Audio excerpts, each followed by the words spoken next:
We are gold and blue, born in 1872, the greatest team in the world. We are known as we follow on. We are the people through and through, the gold and blue since. Good afternoon, all, and welcome to Bold and Blue 1872, your Glasgow Rangers podcast. My name is Chris, and welcome to the show. I am today joined again by my friend Jack. Jack, how's things? Yeah, good, Chris. Good to see you again, and good to have everyone who is tuning in. It's been a while since we caught up, so it should be a good few things to discuss. Yeah, left me flying solo with the old firm, Jack. That was a tough one. I don't think I just couldn't handle the decisions. I was like, I just need to be out of here. Yeah. Well, listen. As anyone tuning in can probably tell, I'm in better spirits today. Yesterday, obviously we went away to Dundee, not Dundee United, by the way. Yusuf Chamiti. Apparently, Jack, I know that was shared on the chat yesterday. I think a lot of people were looking for it on X. Apparently, it was on his Instagram that was posted, and it is legit. So yeah, Mr. Chamiti, it was Dundee we were playing, not Dundee United, but we'll forgive him for that one. But yeah, pretty decent result yesterday. Kind of game of two halves, would you call it? But yeah, I don't know what's starting lineup yesterday with Butland, Tavernier, Suter, Cornelius, Magoma, Gassimma playing on the right wing. I do want to touch on that later on. Raskin, Moore playing on the left, Danny on the right, and Miovski starting ahead of Chermiti. Yeah, I was pretty happy with that starting lineup. What about yourself, Jack? Any thoughts? I will say I was happy with seeing Miovski come back in. As I've said to you, I am a big advocate of Miovski in terms of what he's done here previously. Thought it was going to be a great signing. Feel that he needs actually more time and a decent run in the team. And obviously, he's not done much the last couple of games he's been in. So I think it was only fair to do that. And obviously, I know we'll touch on Mikey Mo, but I was happy to see him in there again because he looks like he is coming onto a game. Yeah, he's I mentioned this to you earlier. He's making me eat my words, which I couldn't be happier about, to be honest with you. He's turning into quite the player in the last few games, isn't he? Certainly since Danny Rohl came in, he's been different gravy. So yeah, we'll touch on him in more detail as we go on with the game, but. I thought that was probably as good as it gets in terms of our starting lineup right now. I'd make an argument. I'm not a fan of Dio.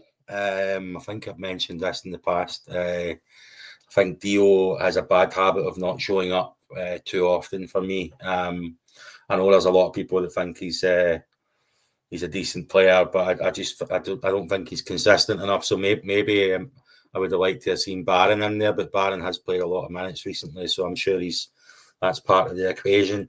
And I mean, he ends up having a decent game, but I'm not sure Raskin's really warranting a starting place at the moment. And I've got a bee in my bonnet that Cameron doesn't seem to be getting any game time. But yeah, I didn't really have any complaints. I might have wanted to see that. I do want to see what Barron and Cameron can do in the middle of that park. I know Cameron's not really that kind of player. I do see Cameron more of like an Arfield type player, if you want. But yeah, no real complaints, to be honest. But yeah, I mean, we got off to a good start yesterday, didn't we? It's which makes a change. I mean, Dundee for me in the first few minutes actually have a couple of shots. There's one of them about 30 yards out where they test Butland. It's a cracking shot, and Butland makes a good save. But nonetheless, I mean, we're first to score. 9 minutes into the game, I don't know. Do you remember when Eric eats a banana, he becomes Banana Man? It's like I know this is a ridiculous comparison, but Raskin, it's like whenever he sees an in-swinger corner, he becomes 10 foot tall. I don't know what happens with this boy, but lovely header from Raskin from the corner. What did you make of that goal? It's just on that. It just seems unbelievable, like the leap that Raskin's got on him. Like, I was watching the replay back, and it's got the footage where like you're almost looking at the goal, and you just see him, and I'm like, how does this guy get up there above all these players? I think the marking probably could have been slightly better, if I'm being honest. But yeah, I mean the delivery from Tav, for all the kind of moans and groans that I can have about Tav's delivery, sometimes it was on the money, and Raskin's just there, pops it away. I mean, when I seen him getting up to connect with it, I was like, am I surprised that it went in? No. But yeah, I've just, again, in terms of the start, I was delighted, like, because it's so close to being like, well, I say that, well, the Dundee, obviously, they had a couple of efforts, and I'm going, oh, where's this going? I was like, I would have that slow start, but thankfully we got ahead nice and early for a change.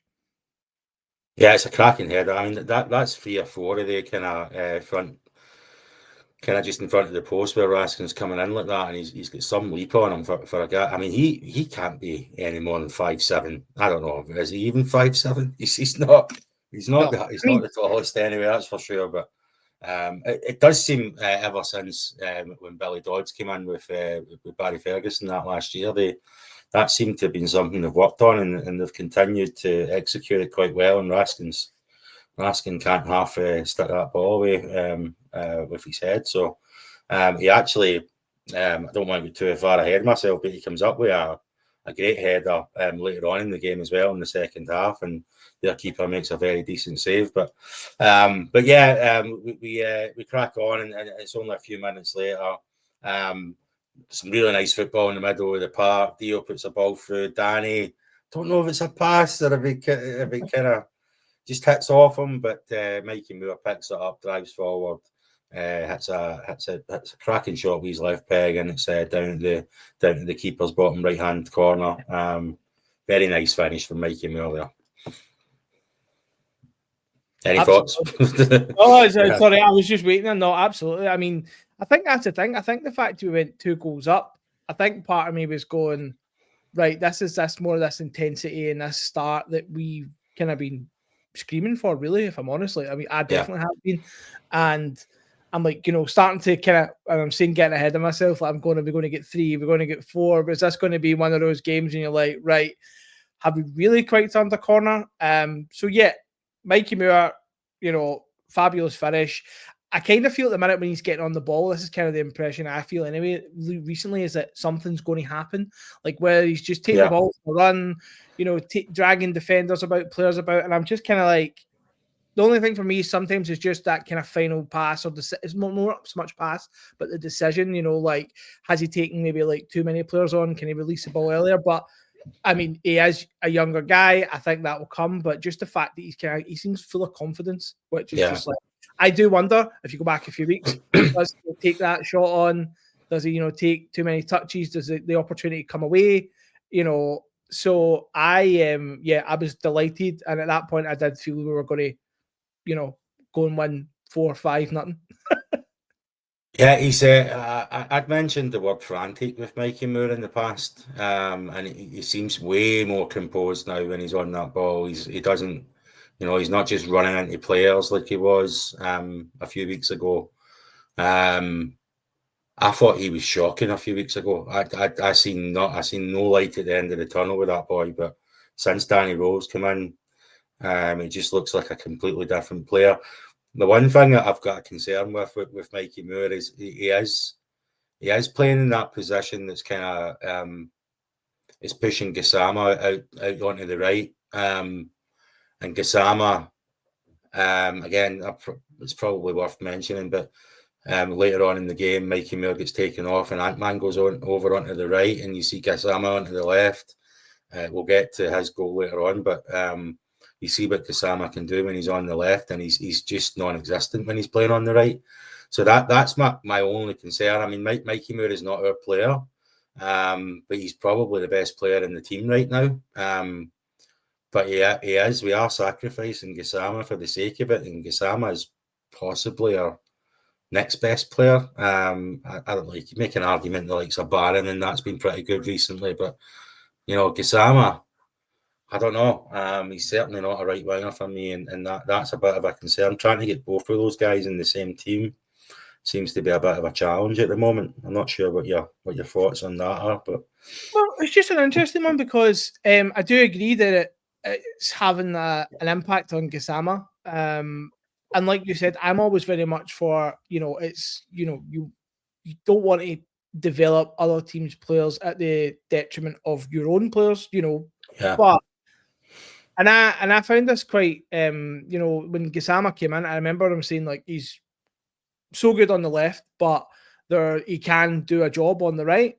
yeah, And for me, that's probably more the concern is the fact that he's not even doing a job on the right. I think, that's the sort of thing. Like, I don't see him. Obviously, when you see him on the left, he likes to, take the ball, come inside, cut inside, get that, shot away, which ultimately, as you said, we'll go on to, but it's the third goal in the game.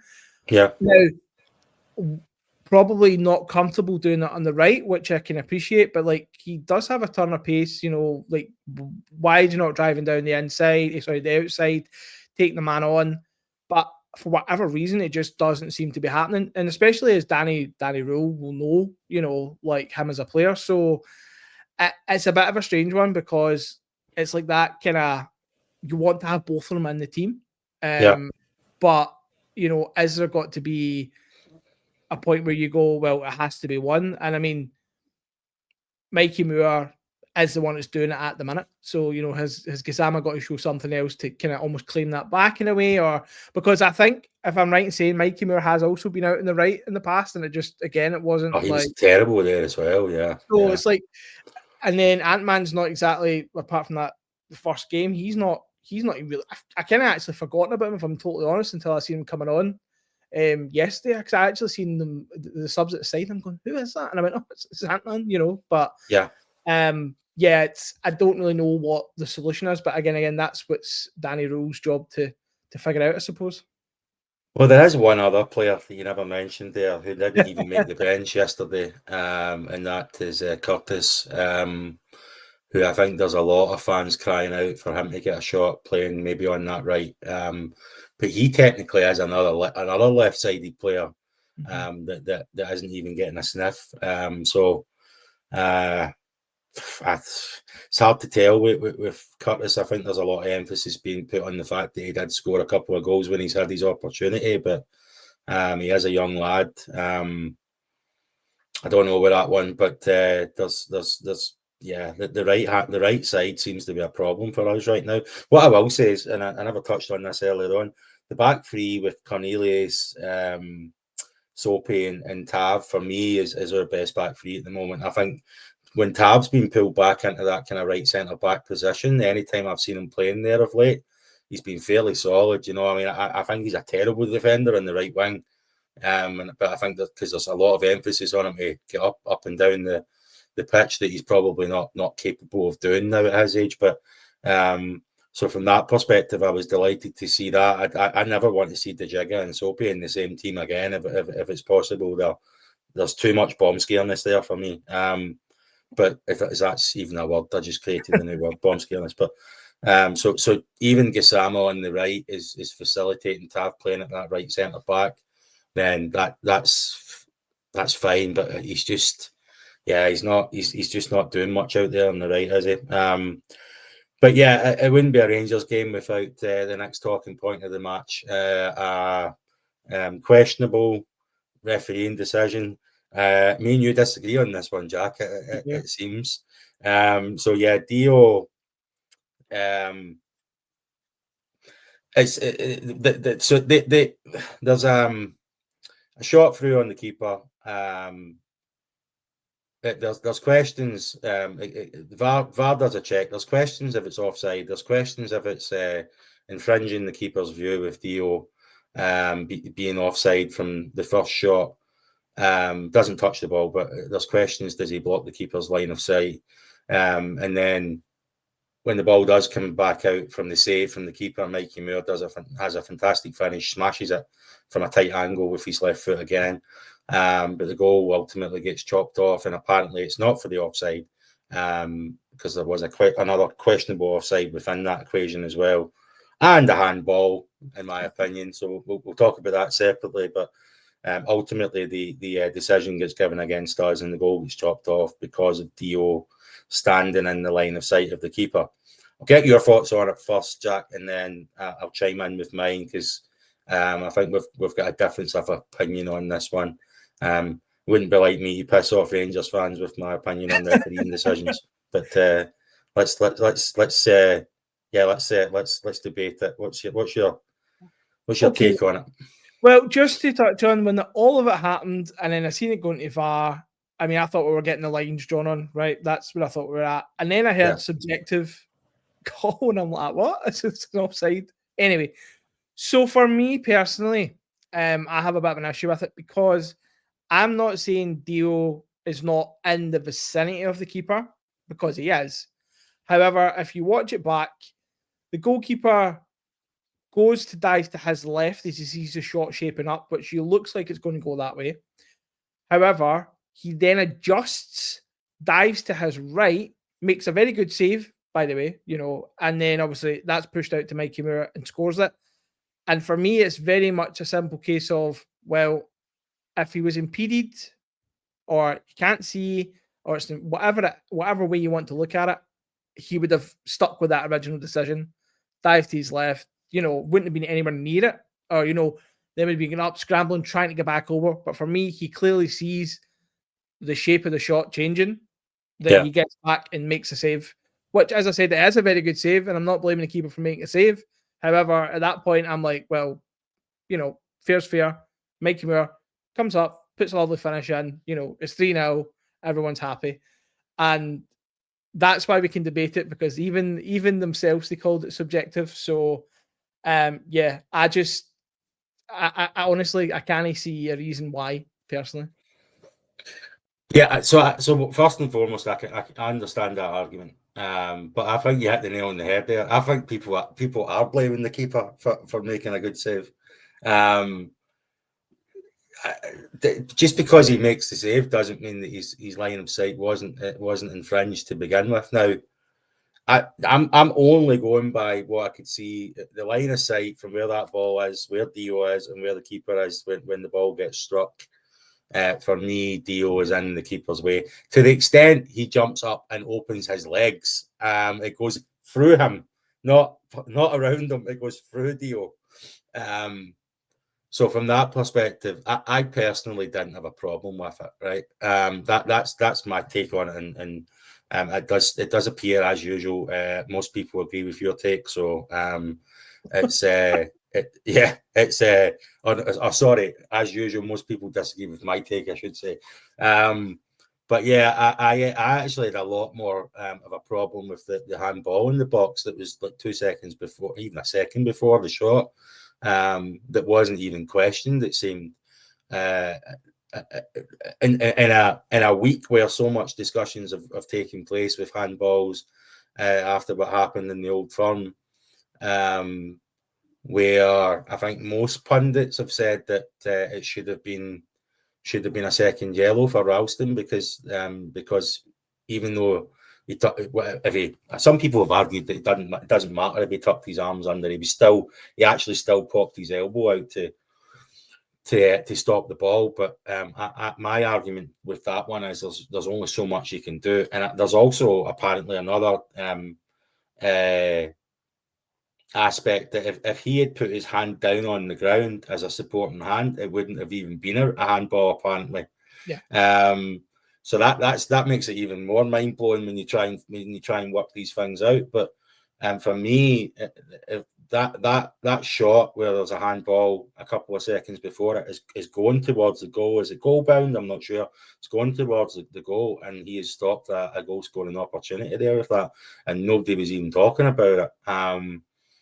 So yeah, I don't know. Like it's when you've won the game comfortably at the end of the day, this becomes less of a talking point. But for me, this is getting ridiculous now. It's every single game you go into, you're expecting dubious refereeing decisions, and it's I'm getting a bit tired of that being a continuous talking point of it's every single game that we play in Scotland. Not so much in Europe, which probably speaks volumes with the quality of refereeing in Europe compared to the Scottish refereeing. But it's every single league or League Cup, or we'll have the Scottish Cup. I'm sure there'll be stuff coming up there.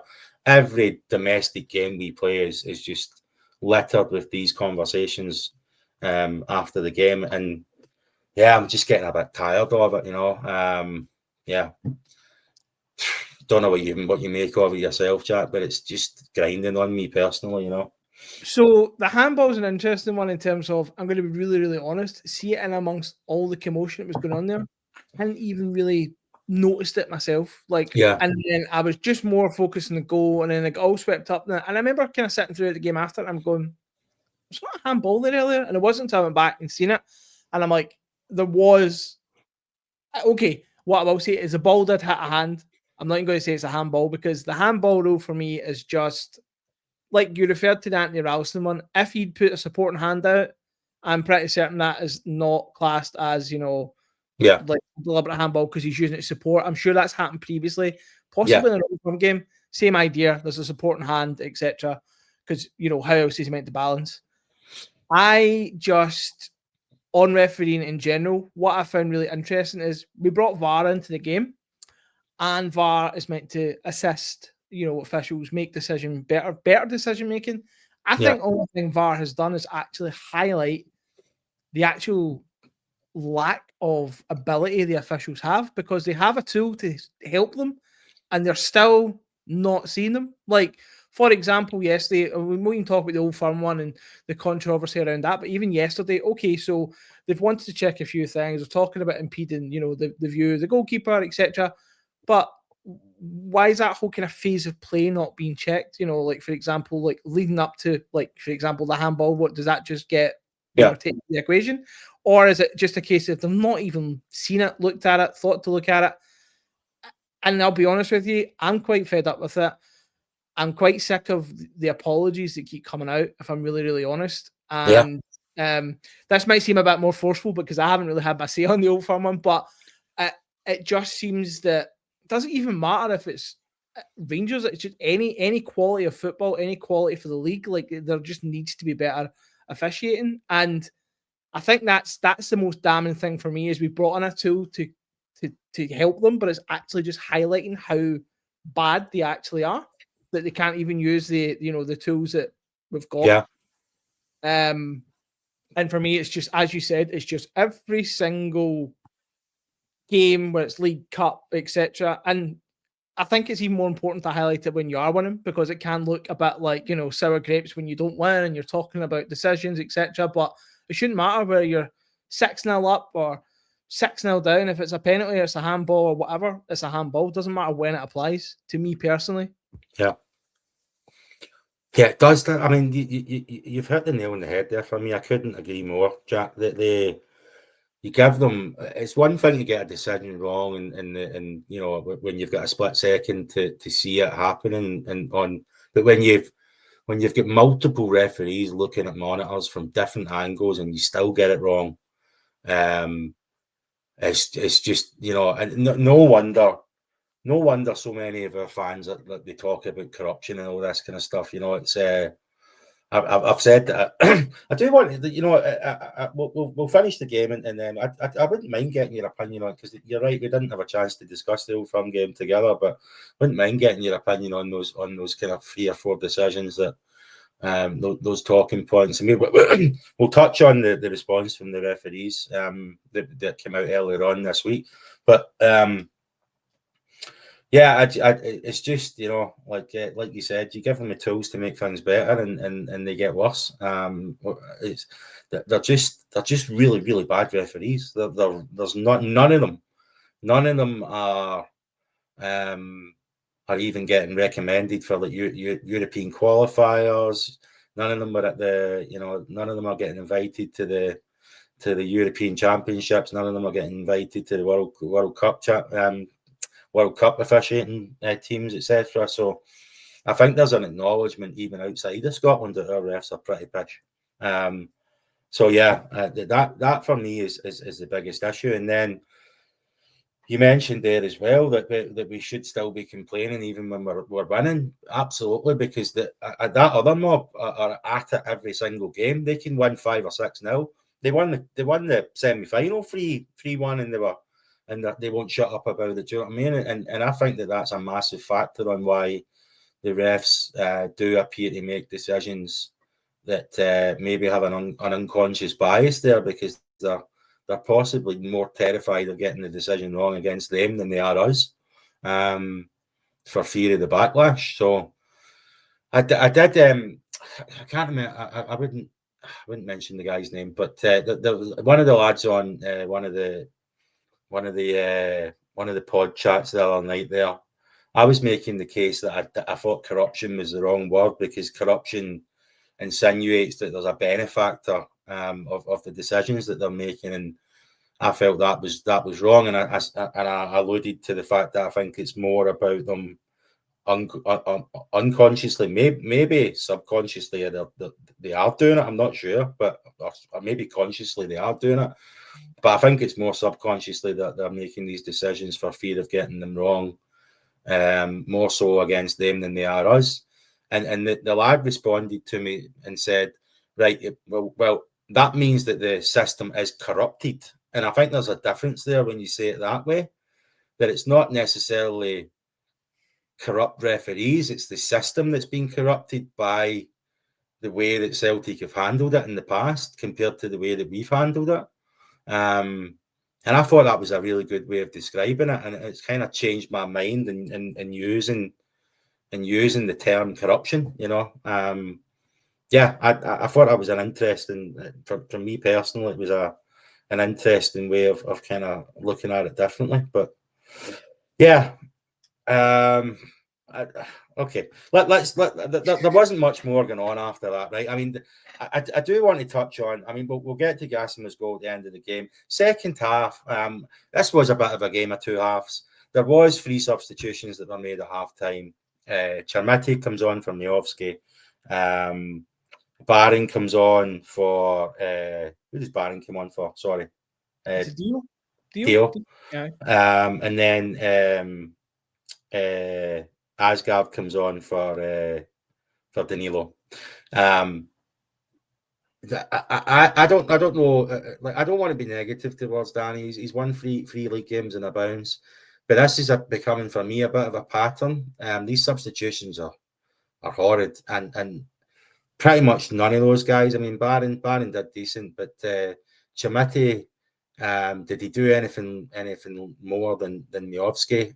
Probably, but that wasn't hard. Miovski was terrible in the first half. And then Danilo coming off at half time, for me was the wrong decision. And again, Danny's been brought off a couple of times in games where I thought it was the wrong decision of the late. I'm not overly. I've been kind of taken aback by some of Danny Rohl's substitutions. They do seem questionable at times. I'm not sure if you had any concerns there. Well, what I will say is I do agree with you in terms of I just kind of say to myself, why? Like, I can see an argument for the Miovski one, right? Fair enough. Yeah, like, yeah. It was completely anonymous, right? But the other guys, I mean, they've all kind of they've kind of fed into that kind of better start that we had. They've not been completely anonymous. I'm not saying they've been outstanding, but I just can't understand why. For me, there's a lot about building momentum, building kind of like a fluidity, and why disrupt that? Like, you're 2-0 up, yeah, and you can't surely be looking at managing the game in terms of keeping it at 2-0, from 45 minutes. So I do understand, and he has said it himself that he will use his squad, and fair enough to him. It does take a certain level of balls essentially to go, I'm going to make 3 changes at half time when I'm 2-0 up, and he doesn't need to.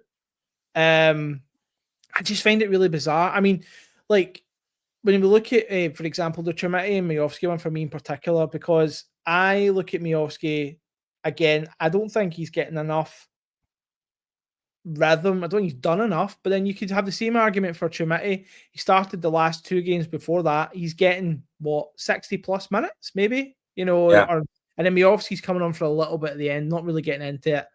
But then he's doing kind of the opposite. Miovski's gave him 45 minutes and then just taking him off, like, and then getting Chermiti the next 45, which I don't know. I don't get it. I don't know what he's driven by in terms of. I get the impression there's a lot around like how many minutes they've done and how many, you know, what minutes are on the legs, etc. But it is baffling and it is becoming an ongoing thing. I don't recall him. I know he might have made subs last time, but just I was quite shocked when I came back to see there was three subs made. Yeah. I don't really mind the Baron one. I think Baron has been reasonably impressive over the last few weeks. But Danny, for me, like, he needs the time to get into that rhythm, you know, and like if he wants to be able to show what he can do and build into it, then he needs to be playing. I can't understand the 45 minutes and then taking them off. Really can't understand it at all. Did it against Celtic as well. He took Danny off and there was no reason for it whatsoever. Danny is. Sorry, I'm not saying that. I'm not saying that Danny is like, you know, like a 9 out of 10 when he's playing. Yeah. There's something that changes personally the way I view it when he goes off. Like, it almost to lose a bit of something. I don't even know if it's the fact he likes to drop off, find some space, you know, because you're making defenders think, you know. Whereas if you've got someone like Chermiti and Miovski either running behind or they're trying to hold the ball up, I think it's almost easier for other teams to read, whereas Danny does like to kind of move and find gaps as such. So even if he's not getting the ball or he's, you know, not involved in the play, he's still making other people think and go, well, you know, Danilo's moved there, but I've got another player here. Whereas if you've got two traffic cones, is what I say it, you know, standing up front, then, you know, it's quite easy to defend, particularly in this league. It's a weird one as well. I don't know if you noticed the shape when the second half started. It was I couldn't tell if it was Moore that was playing number 9, if it was Chermiti. They were definitely interchanging, and then you had Fellow that was taking up the space that Moore was previously taking in the first half. Fellow, I was really optimistic when we signed him, and I've tried to remain optimistic that things will get better for him. That boy's vision is appalling, by the way. I'll get back to the strikers in a second, but just while we're on Fellow, I don't know. He just seems to get the ball and just run at people and lose the ball. That is what he does every single time. Kind of similar to Ant-Man, to be quite honest, but different. But yesterday, Fellow on a number of occasions, maybe 2 or 3 occasions, had opportunities where there was obvious outlays for that ball and options on either side of him, and he just, I don't know if he's just panicking or that the weight of that shirt is a bit too much for him. He seems to want forever on the ball before he looks to do anything with it. But he was pretty shocking again yesterday when he came on. But I'll get back to the kind of Moore and the Chermiti thing. We're kind of interchanging. So why did Danny go off then? I don't get it. Like, I don't get it at all. And Danny is our best. I know he's not playing as an outright 9 right now, but he's still our best striker, and he's by far got more goals than any of the other two. So, I don't get it. But I don't want to be too negative. It's just that it's kind of a little red flag from me with Danny Rohl. We gave him credit in the past. I think it was the Hibs game, wasn't it, when he kind of changed things up. And you know, incredibly it's true. But I've said in my last video, he's not bulletproof. If I see something that's a red flag for me, I'm calling it out. And these substitutions are a bit baffling. But nonetheless, that kind of Mikey Moore playing almost, I don't know, false 9 or if he was an out and out 9. It doesn't last for long because Ant-Man comes on in the 65th minute. Mikey Moore goes off for Ant-Man, and then Gassimma goes over to the left, where you see a whole new Gassimma. Ant-Man, again, doesn't do much, just seems to run into players. I'm starting to lose hope with that boy as well. Like, again, I was really optimistic when we signed him, but just not offering much at all. Just makes the wrong decisions. Is he panicking? Is he frantic? Just runs into people all the time. But yeah, that's we don't see much happening in the second half. Dundee do make a couple of changes. We seem to struggle with it a bit. Seem to lose our rhythm. Is there really much coming back from Dundee? No, I wouldn't say there is. Were we ever really concerned? There was maybe a couple of spells where Dundee looked as if they were a bit more in control, and we were losing the game, losing a grip of the game. But I wasn't really concerned. And then I look to the bench and I see Cameron warming up. I get all excited. Cameron's someone that I don't know what's been going on recently, but I'm looking forward to seeing the wee man get on because I think there's a real player in there. And Corney gets injured and Cameron gets sent back to sit down. De Giga comes on instead because he's our last sub. And like I said, I never want to see De Giga and Soapy in the same team again. And lo and behold, he is on the park. They don't really have enough time to capitalise on it. And Gassimma does what he does right at the end of the game, 90th minute, 89th, 90th minute, down the left wing, turns it onto his right peg and hits a sweet colour into the top keeper's top left-hand corner. Lovely goal from Gassimma, but not really much to talk about in that second half apart from the substitutions and Gassimma's goal, mate. But yeah, don't know if you've got much more to add to it, but it was a lovely goal, wasn't it? No, it was a lovely goal. And this might just be me because I was I seen it and then I was kind of flitting in and out of the rooms, if I'm honest with you, having a 4-year-old and demanding what I do. So I came back in and I seen him and I was like, that's a great goal, but I almost feel like he didn't. Otherwise, he didn't celebrate it. It just seemed a bit flat. I'm not expecting him to run and do an Emmanuel. Yeah, I want to talk about that. Yeah, and run and in front of all the fans. But it was almost like I'm on the left. Here's what I can do. That's the impression I got from, or I've been over here X amount of minutes and I've scored a goal. Versus I don't know. It just seemed weird. It just seemed really flat from him. Like he wasn't particularly overly enamoured. And I mean, it's been a good afternoon for Rangers. They've won 3-0. They've got a clean sheet. He's put the cherry on top, so to speak, and he just seemed a bit. Now, just to go before I'll let you come in that, Chris, but Tello Asgard for me, just on Asgard, I have tried my best and I wanted it to work much more than it has done so far, and I really still hope it does, but I just can't work it out what it is. He's clearly a very technically gifted footballer, but he just, like you said, is it the shot? Is it the pressure? Is it a panic setting in? Because I don't see anything. I just do not see anything. I mean, he definitely disappears in games. You take that goal he scored against Dundee United a few weeks ago, an unbelievable goal, technically great. Hits it and you're like, wow, there's something there.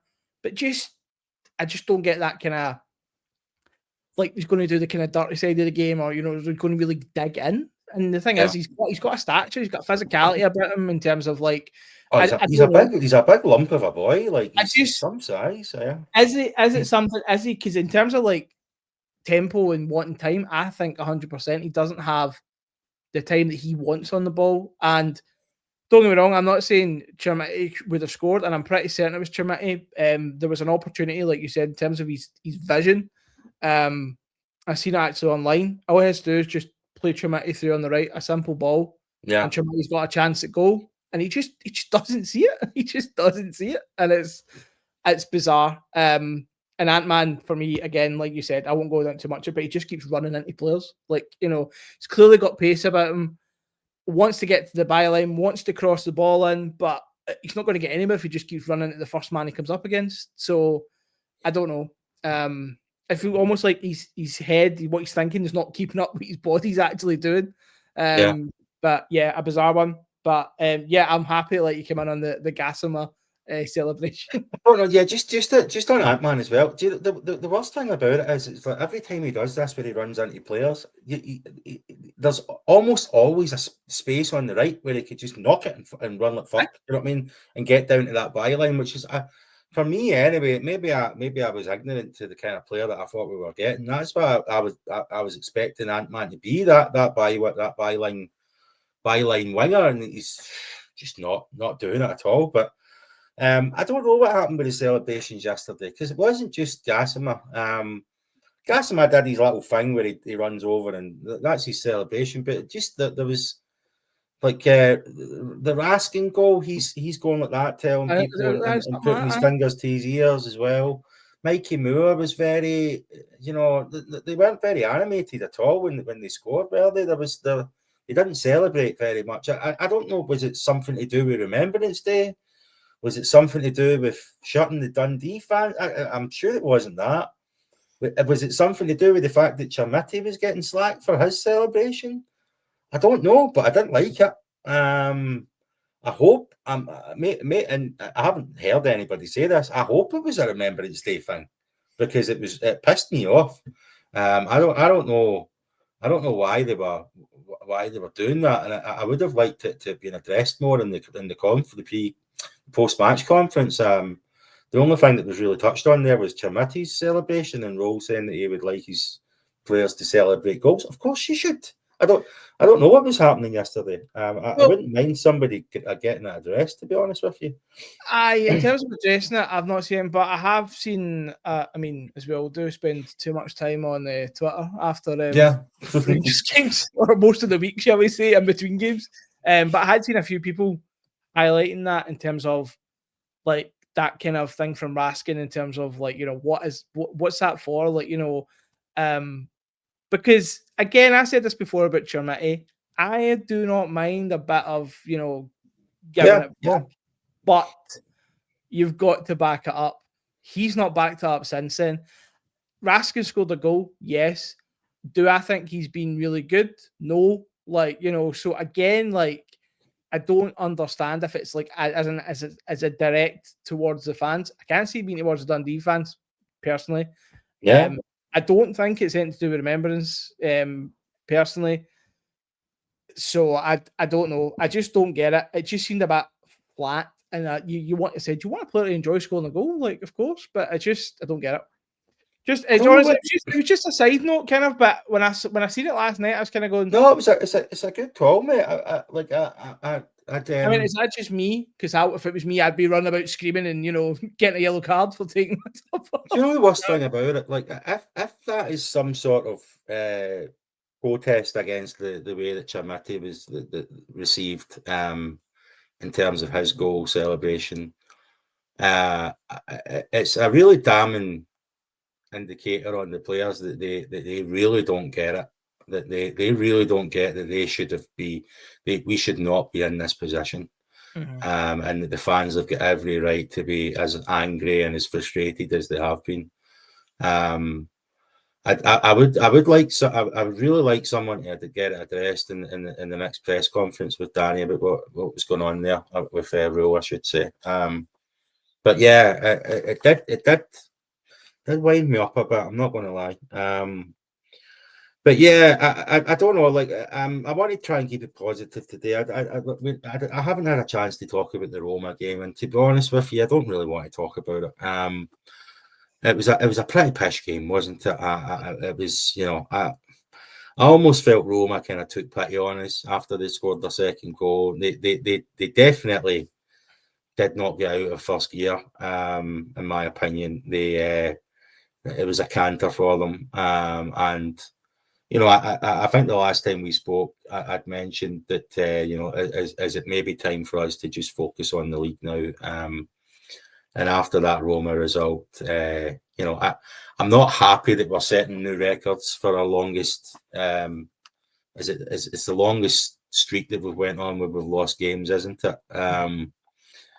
And we're only coming off of back in January, we were on our longest unbeaten streak in Europe in our history. So now we've set a new record for most losses in a row, and we've got Braga up next. I'm not happy that record might continue, but I just don't see the point. I know there's some financial implications of not picking up points, and there's obviously the impact on the coefficient and stuff like that, but I would be playing the Jiggas. I'd be playing the Aarons of the world. I'd be playing Curtis, and definitely getting Cameron some game time in those games. They might even do better than what we've been seeing anyway, But I think there's an opportunity for us to play some of the players that maybe weren't in the starting lineup on Sunday there. Sorry.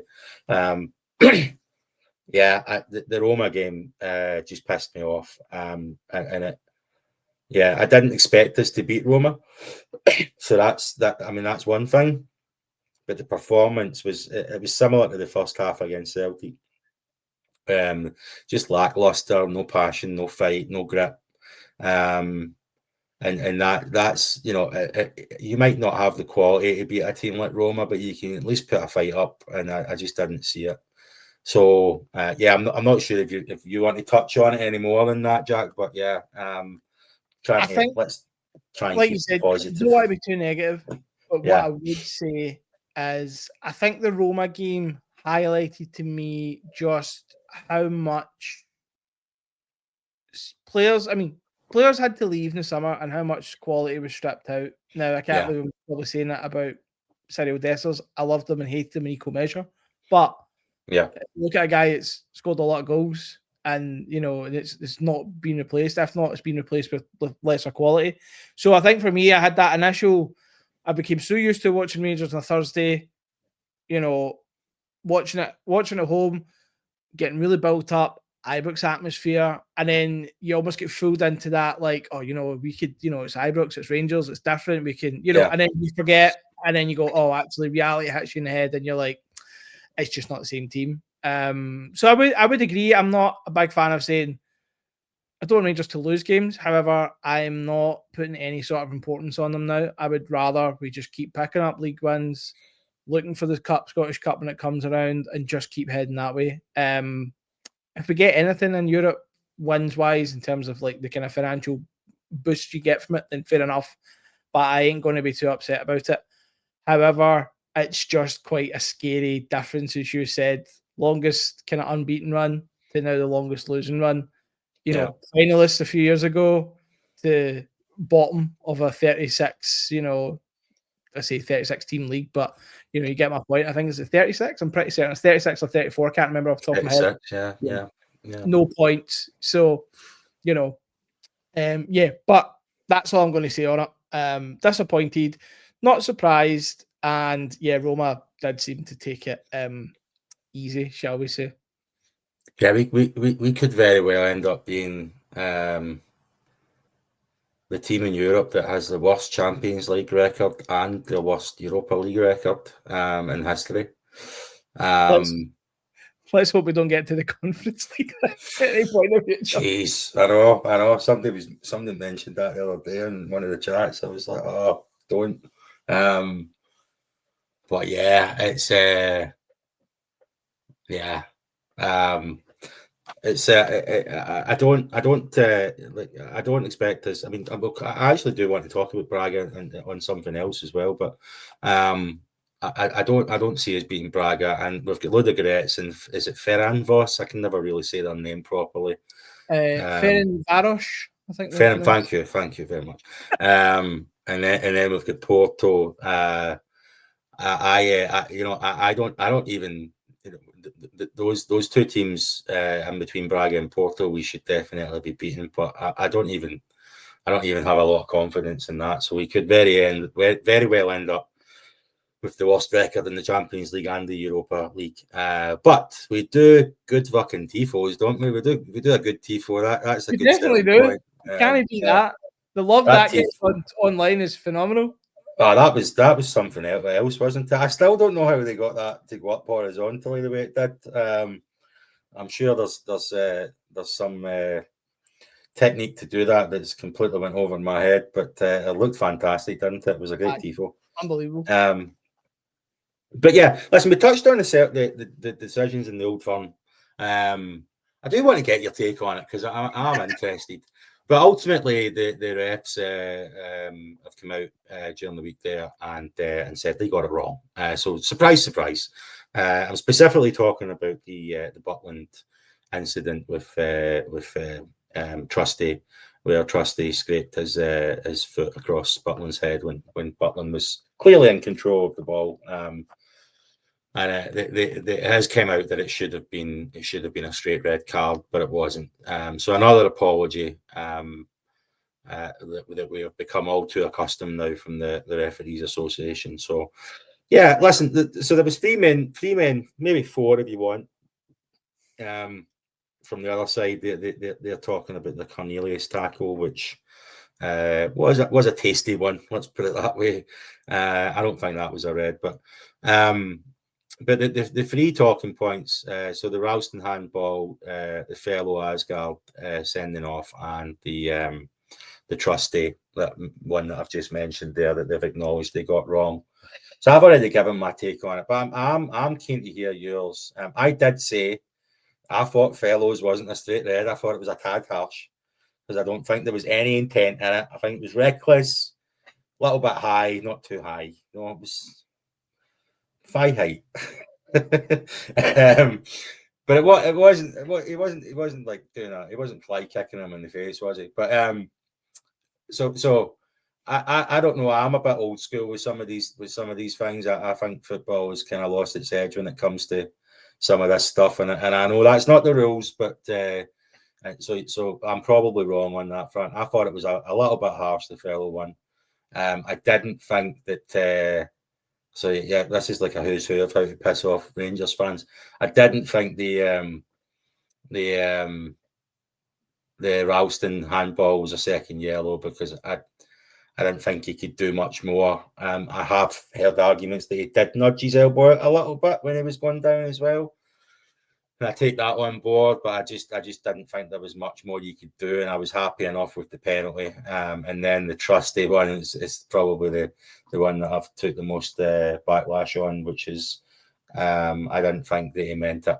And again, as crazy as it sounds, because Butland is obviously well in control of the ball, there just seems something very natural about it. I know trustees come out since and said that he was anticipating the ball being there and didn't react in time to pull his leg away. I don't know. I just, again, I'm a bit old school with these things, and I just, it does seem a bit handbags at dawn for me, some of this shit, but I didn't think I didn't think it was a red, but subsequently it doesn't matter.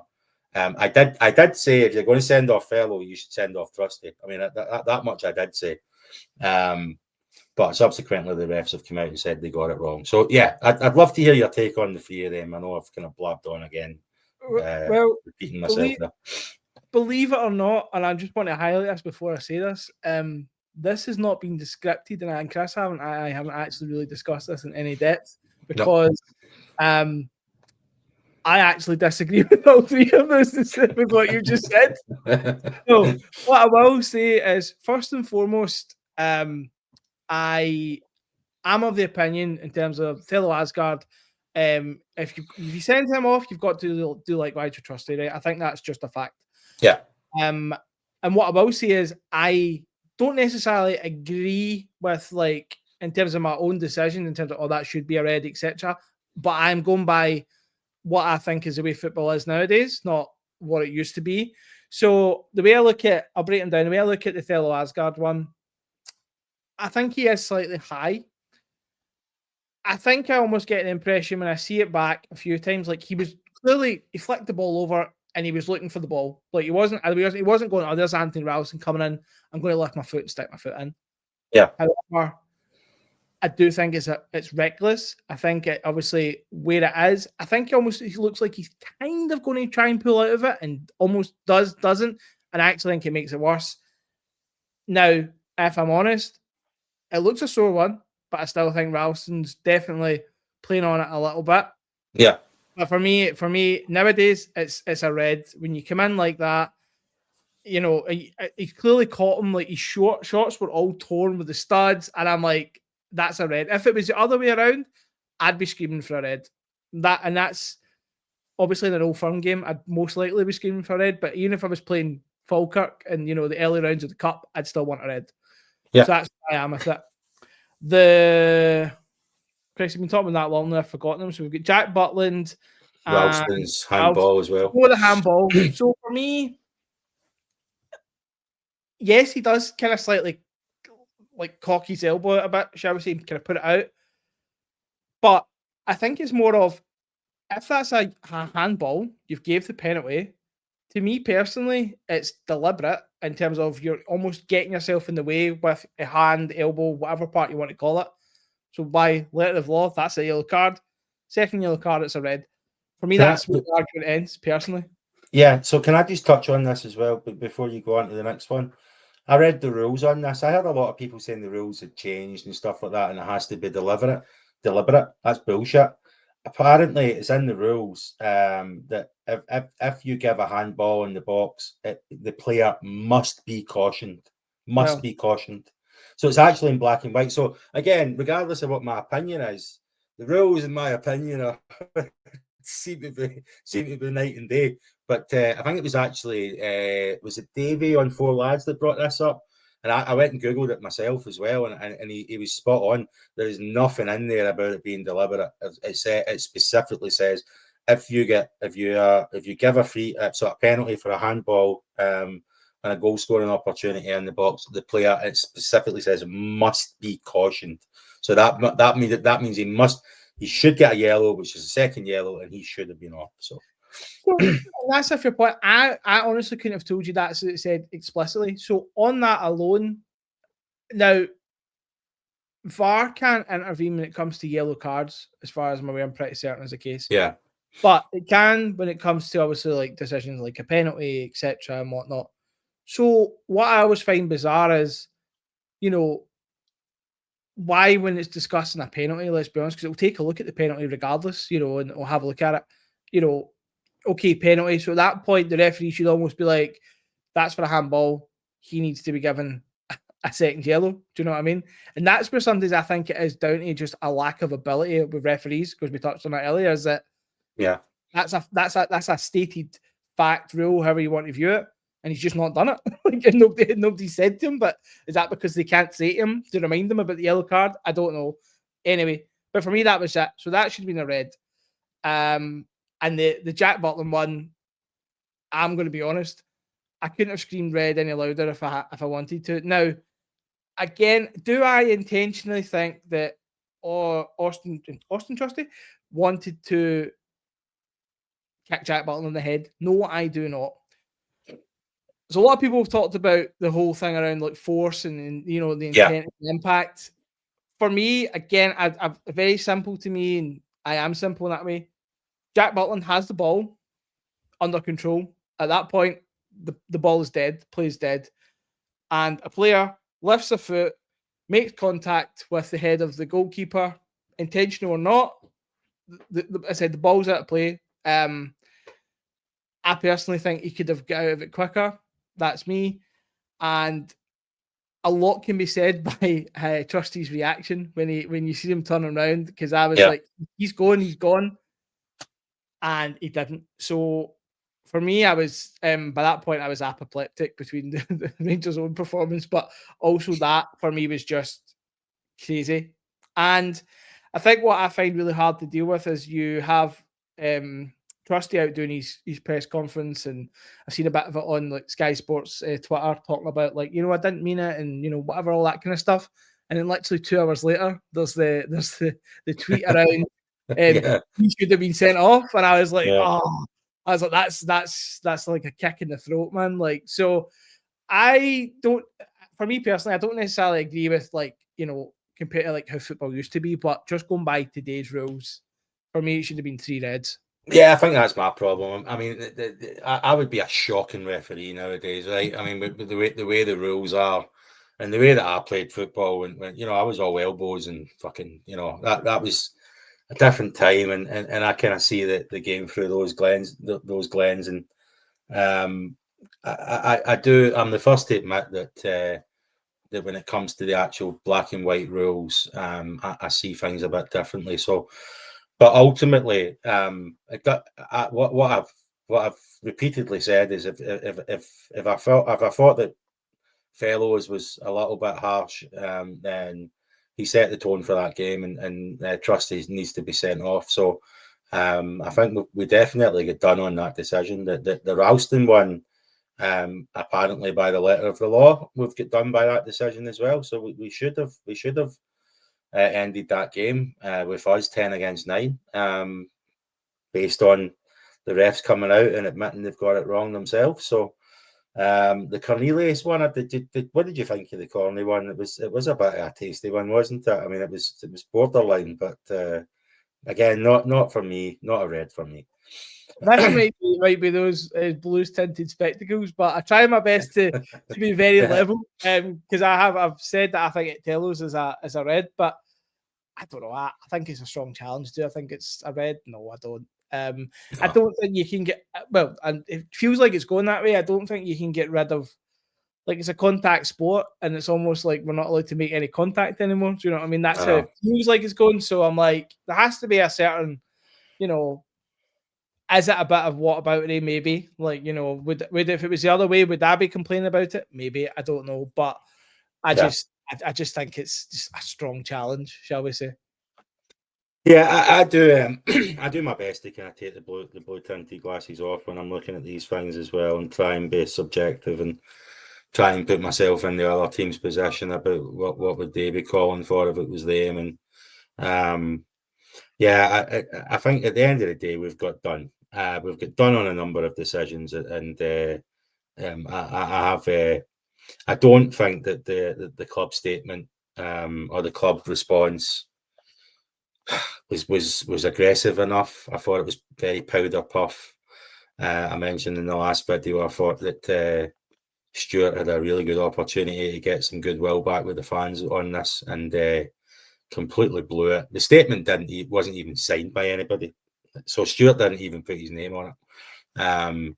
So just powder puff and not good enough, and we really need to change our approach. This politicking behind the scenes is not working. We need to be out front and centre, criticising these decisions a lot stronger. So, right, I know we've talked for an hour. There is. I'm not a huge fan of rumours, but I think there's some good rumours out there at the moment. I do want to touch on them if you don't mind.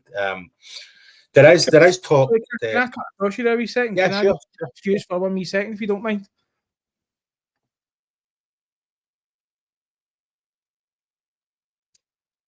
While Jack is disappeared, I'll get cracking with the rumours. Right, so there is a rumour there that Chermiti could be on his way to our next step. Europa League opponents, actually. Braga is the rumour.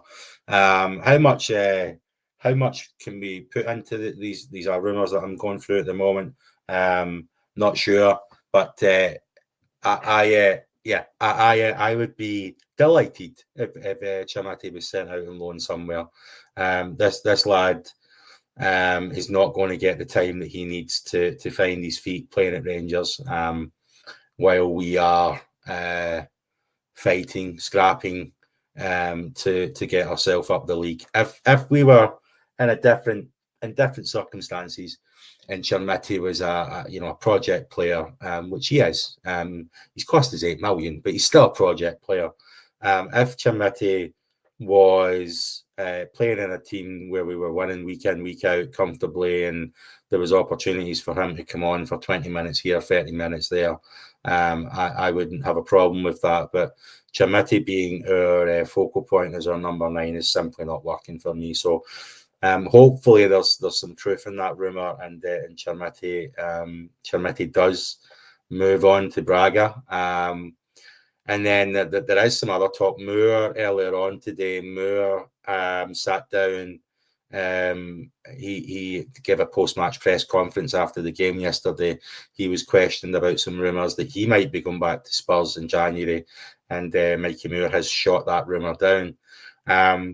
The one that I do want to touch on, welcome back, Jack, is De Giga and the potential for him being sent back packing, because there is a very strong rumour going around at the moment that Mujak Sadiq, who is a centre half of Nigerian Spanish descent, he's Spanish national, but he's of Nigerian descent. Some people might recall that he did play against us earlier on in the season, and he was pretty solid, very fast, very strong, hard in the tackle, very good in the air. 8 million euros on transfer market might be a sticking block there. But yeah, I'd be delighted if De Giga was sent packing and we brought this boy in. Not sure. I just kind of touched on Chermiti going to Braga there, Jack and Mujak Sadiq potentially coming in, and De Giga getting sent packing. Any thoughts on those rumours or any preferences there? The Chermiti one's an interesting one because I think he's got to go out on loan personally. Like I don't we should never have spent the money on him personally, right? In the first place. However, it's not lost on me the fact that you've the second most expensive signing, and then you're talking about sending him out on loan. It kind of ties into what was said about him being a development player, which is kind of mad for that money anyway. But listen, it could be good for him. Like, you know what, it's back to Portugal. It's probably more what he knows, as in like that's where he started the Portuguese league, you know, with Sporting, etc. And it might turn out to be, you know, a really good thing. It might give him some confidence. I mean, personally, I don't feel there's a lot of confidence in there for him either. Not even talking about ability, but I think it would be a good one.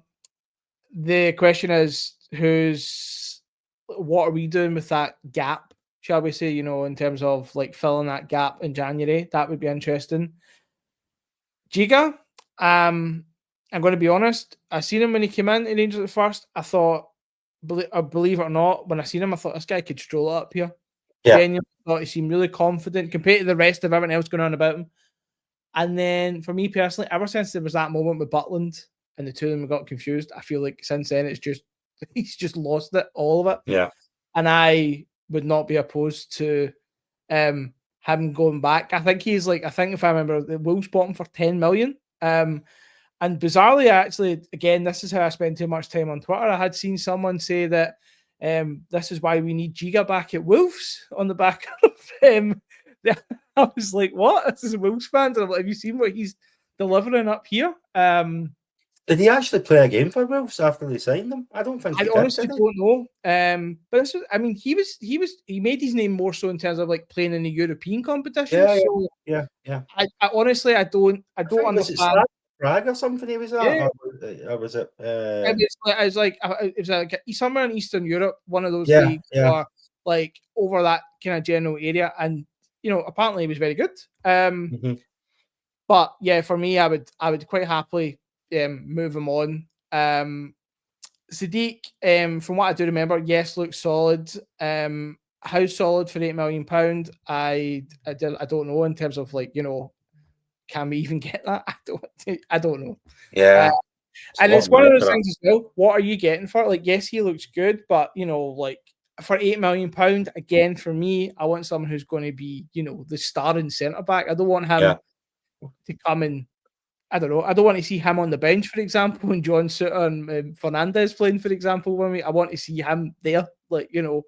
So, I don't know. I don't know what January will bring, but it will certainly be interesting. That's for sure.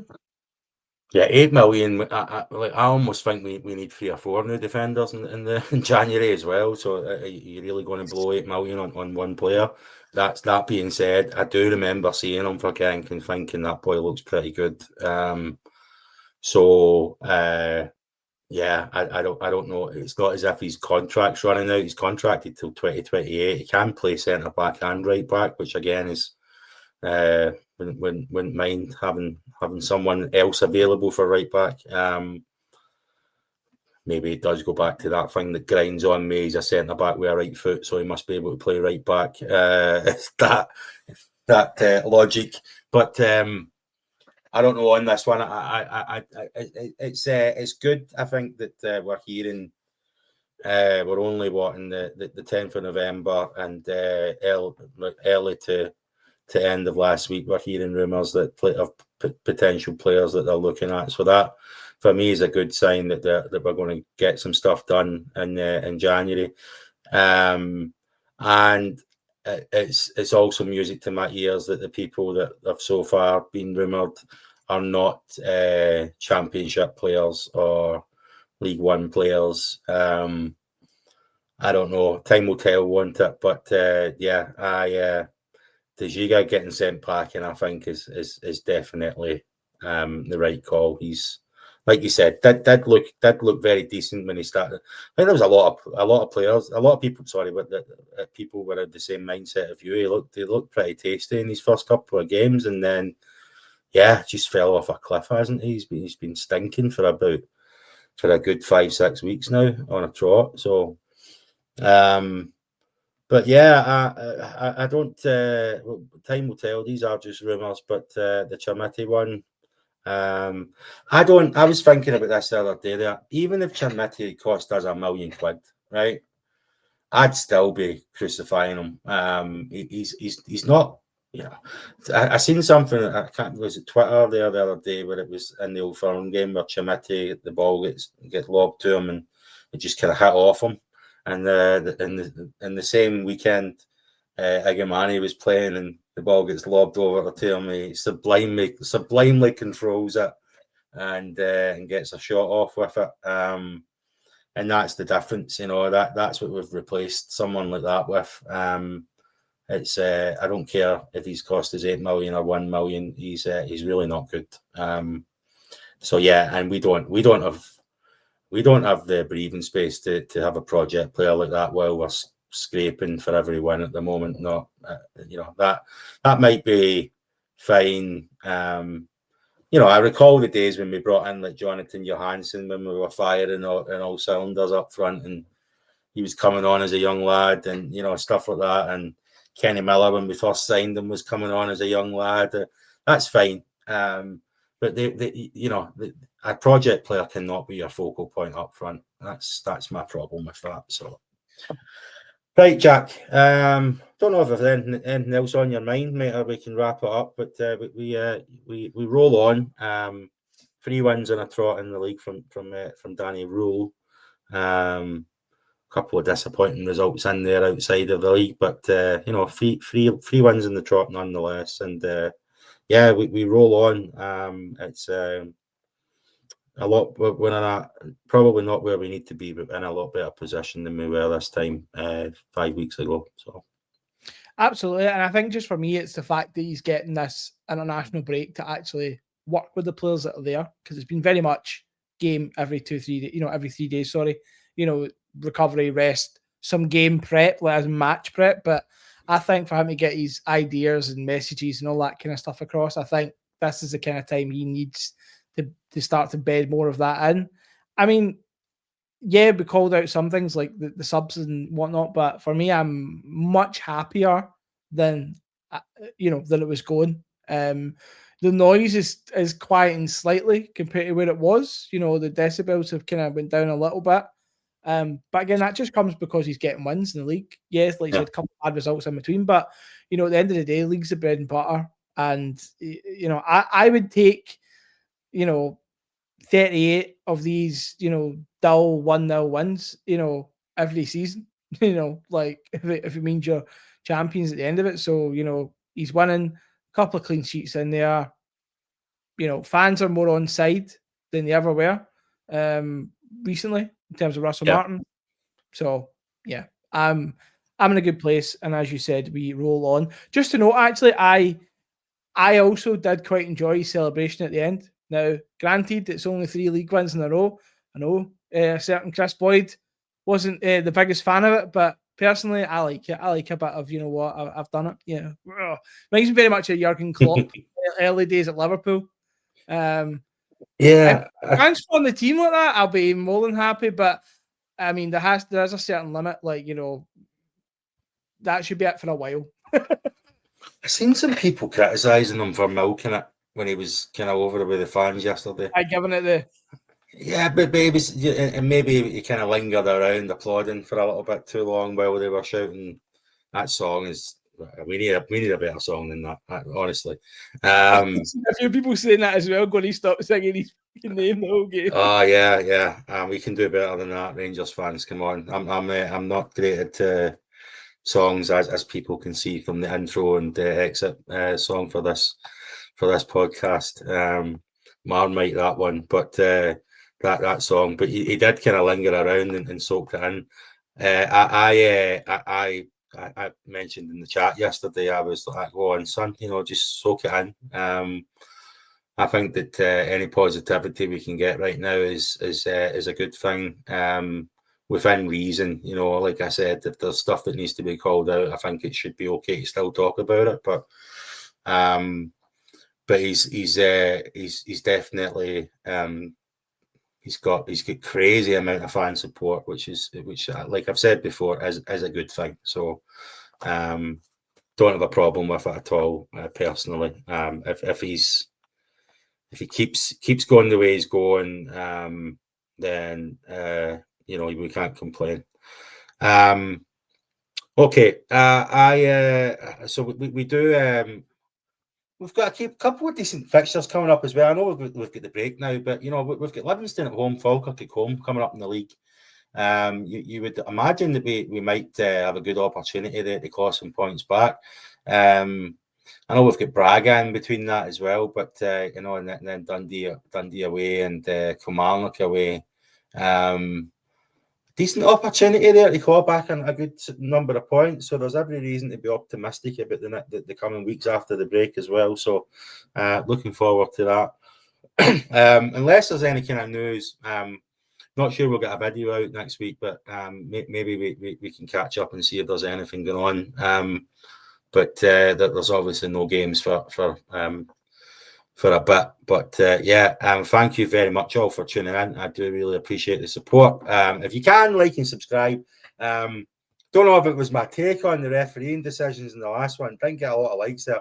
I do notice there's a lot of views, and I've said this before. If you think the pod is pish, obviously don't give us a like. But if you are just forgetting to give us a like and you are forgetting to give us a subscribe, I would really appreciate it if you could hit that like button. It really does help the algorithm get the video out there and get it shared to more people. So if, like I said, if you are just forgetting, please do give us a like. But until we meet again, which hopefully we continue on the role of positivity. This is Bold and Blue 1872. My name is Chris. Jack, would you like to say your goodbyes? Take it easy, everyone, and enjoy the international break because the roller coaster will resume very shortly. Bold and Blue 1872. Thank you all and enjoy the rest of your day. Bye-bye.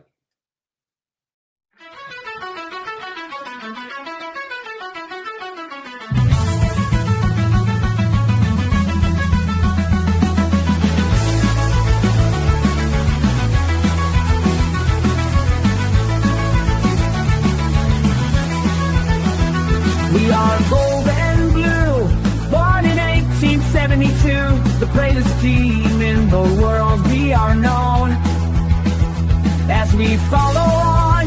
We are the people through and through, the gold and blue since 1872. With our hearts on fire, we rise to the call. Through the highs and lows, we'll never fall. Glasgow Rangers standing proud and true.